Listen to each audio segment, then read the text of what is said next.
इस वीडियो के अंदर हम प्रॉफिट और लॉस से रिलेटेड कुछ फार्मूले और एग्जांपल्स देखेंगे। सबसे पहले प्रॉफिट फाइंड करने का फार्मूला क्या होता है? Cell price minus cost price, जहाँ पे सेल प्राइस ग्रेटर होती है, क्योंकि प्रॉफिट आप लोगों को मिलता ही कब है?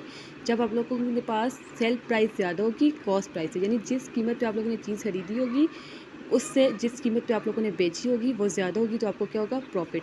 इसी तरह लॉस यानी नुकसान कब होगा? जब कॉस्ट प्राइस में से आप लोग सेल प्राइस को माइनस करेंगे तो वो लॉस की इक्वल होगा। लेकिन लॉस कब होता है? जब आप लोगों के पास कॉस्ट प्राइस कम होती है लेकिन कॉस्ट प्राइस ज़्यादा होती है लेकिन सेल प्राइस क्या हो जाती है?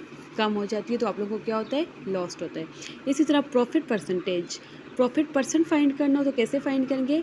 प्रॉफिट परसेंटेज फाइंड करने के लिए प्रॉफिट नोमिनेटर में आएगा divided by cost price. Profit और लॉस परसेंट हमेशा कॉस्ट प्राइस आएगा इसके डिनोमिनेटर में और कॉस्ट प्राइस से फाइंड होगा, मल्टीप्लाई बाय 100। इसी तरह लॉस परसेंट फाइंड करना हो तो loss divided by cost price multiply by 100।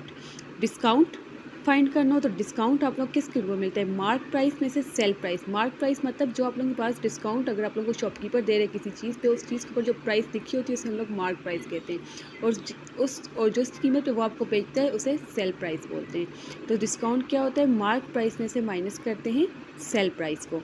इसी तरह डिस्काउंट परसेंट कैसे फाइंड करते हैं? Discount divided by mark price. जिस तरह आप लोग ने प्रॉफिट फाइंड किया था कॉस्ट प्राइस डिनोमिनेटर में, इसी तरह डिस्काउंट फाइंड करते वक्त मार्क प्राइस आ जाएगा डिनोमिनेटर में मल्टीप्लाई बाय 100%। इसी तरह जब आप लोगों को कॉस्ट प्राइस फाइंड करनी हो, सेल प्राइस और प्रॉफिट परसेंटेज गिवन हो तो फार्मूला क्या होता है? Sale price multiply by 100 divided by 100 plus profit percentage. इसी तरह जब सेल प्राइस फाइंड करनी हो और कॉस्ट प्राइस और प्रॉफिट गिवन हो तो क्या करेंगे? 100 plus profit percentage multiply by cost price divided by 100।